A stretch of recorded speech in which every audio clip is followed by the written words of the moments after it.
So, being a light. What does that really mean? There's a very important statement that Jesus made, a statement that inspired me to use this seemingly strange expression. In one of the Gospels in the New Testament, Jesus said, speaking to his disciples, or whoever was listening to him, essentially speaking to each of us, he said, "You are the light of the world." That's a very profound statement, perhaps not necessarily understood in churches. There's another statement that he made in another gospel, the Gospel of John, where he said, referring to himself, "I am the light of the world." So we have two statements with profound meaning. On the one hand, he says, "You are the light of the world." And then, in another place, we find him saying, "I am the light of the world."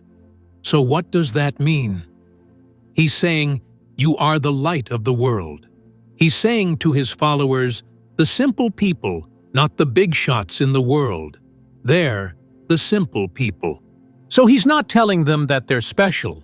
He's pointing to a deeper reality, a deeper identity within them, deeper than their superficial social identity or their superficial identity in this world. He's pointing to an essence within every human being.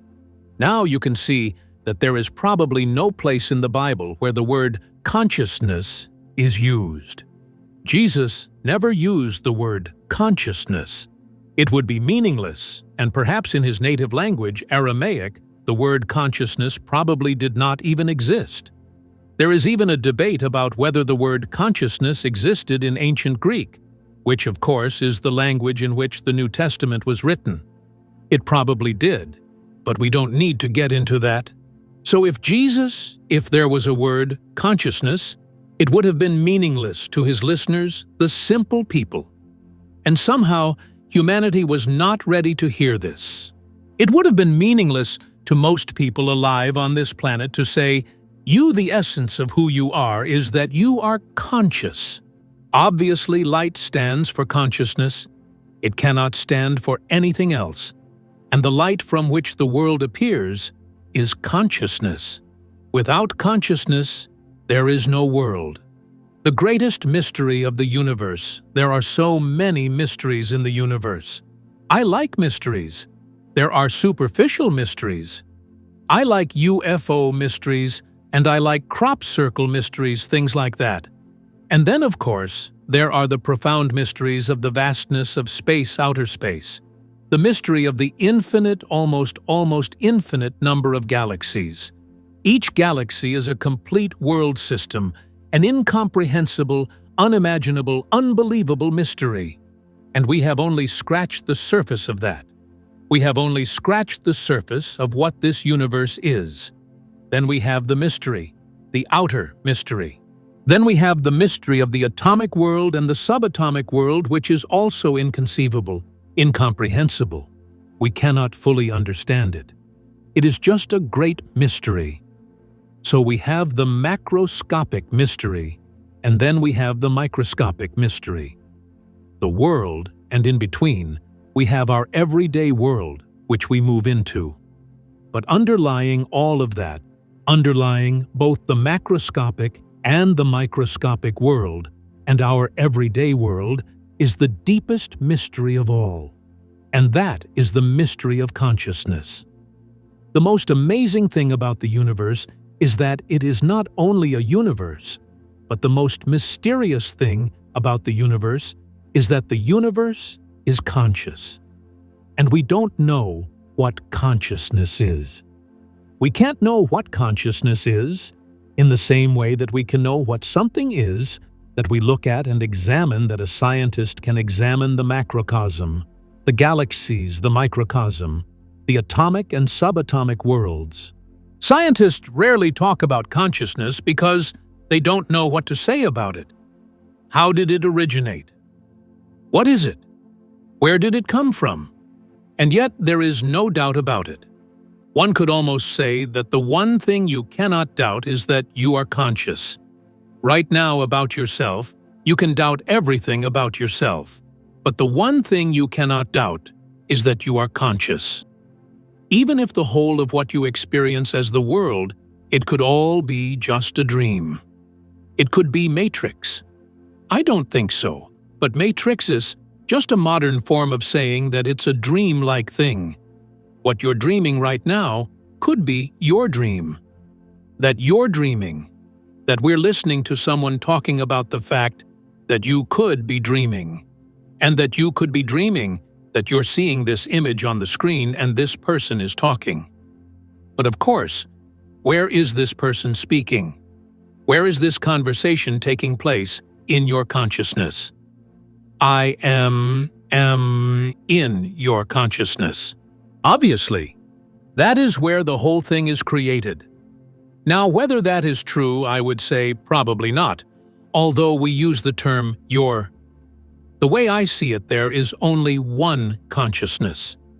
You are the expression of that one consciousness. So I am speaking in this one consciousness. And who am I? I am the light of the world, the one consciousness, just like you. You are that consciousness, and that is the only thing you cannot doubt. You are the light of the world, and this is an experiential realization. It is not something abstract. It is not something to believe, and then I believe that I am the light of the world.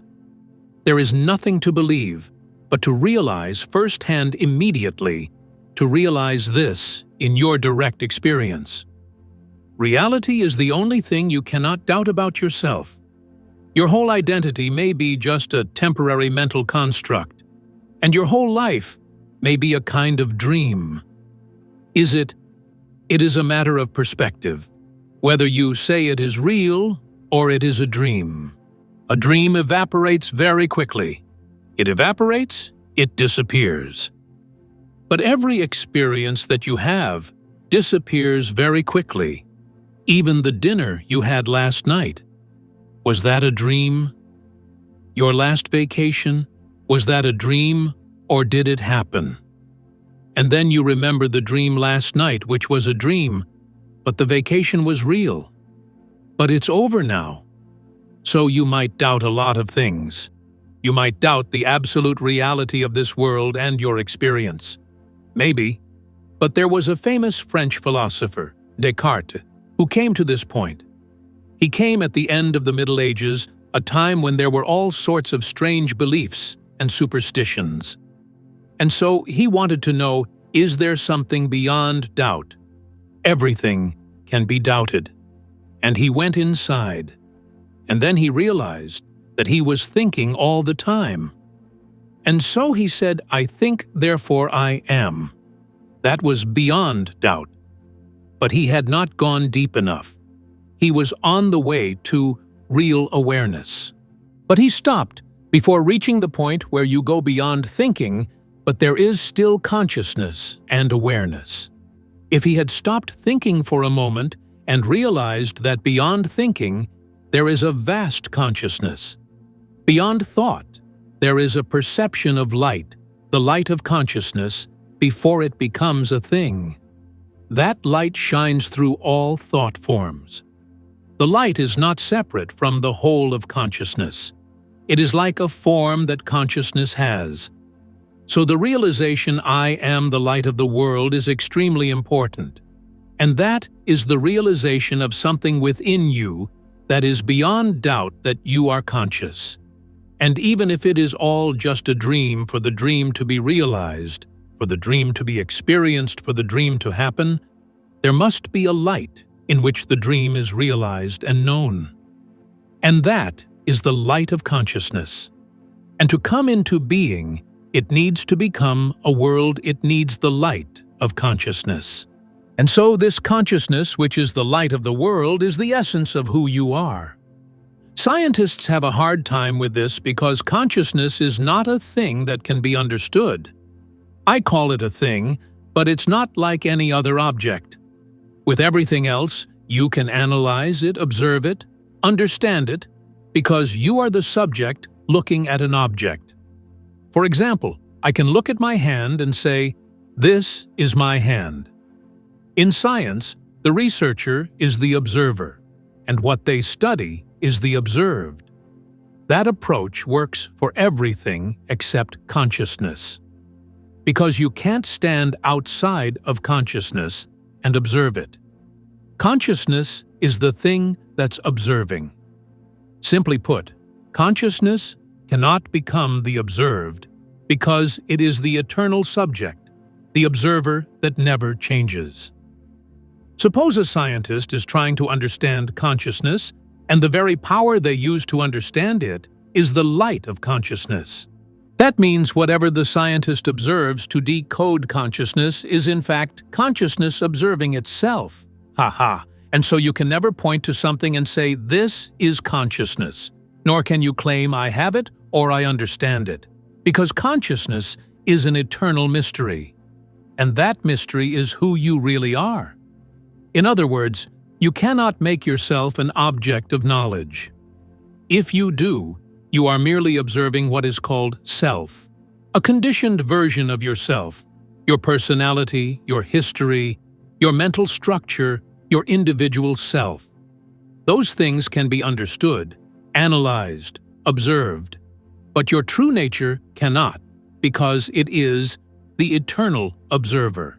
And that also means that you cannot separate your true nature from the transcendent, what we call God. So in essence, you are a part of God, or to put it more simply and accurately, you are an emanation of God, like the light that emanates from the sun. It is a part of the sun attached to the sun, but not the sun itself. That is what you are, an emanation from the divine source, from the One. You are not the whole of God, but you are the light that comes from Him. And if you start looking for God, you will have the same problem, because consciousness is an emanation from God. And if you use consciousness to look for God as if He were an external object, you will never find Him. Jesus said this very clearly. But many people do not understand. When people ask Him, "When will the kingdom of heaven come?" they think it is an external event. But actually, the word kingdom can be understood as a dimension, and heaven means openness. In other words, the kingdom of heaven is an internal dimension, the dimension of pure consciousness. Jesus said, "The kingdom of heaven is not coming with signs." People will not say, "Look, here it is," or "Look, there it is." For truly I say to you, the kingdom is within you. This means you cannot recognize the kingdom of heaven the way you see it on the outside, because it is not outside. It is inside you. It is you at the deepest level. In short, you cannot perceive God or consciousness, which is an emanation of Him, as if they were physical things. They cannot become objects for you to study or understand objectively. And so the only way for a scientist or anyone to understand consciousness is to turn the light of awareness back on yourself. Then you, the seeker, realize that you are the answer. What you are seeking is you. You are what you are seeking.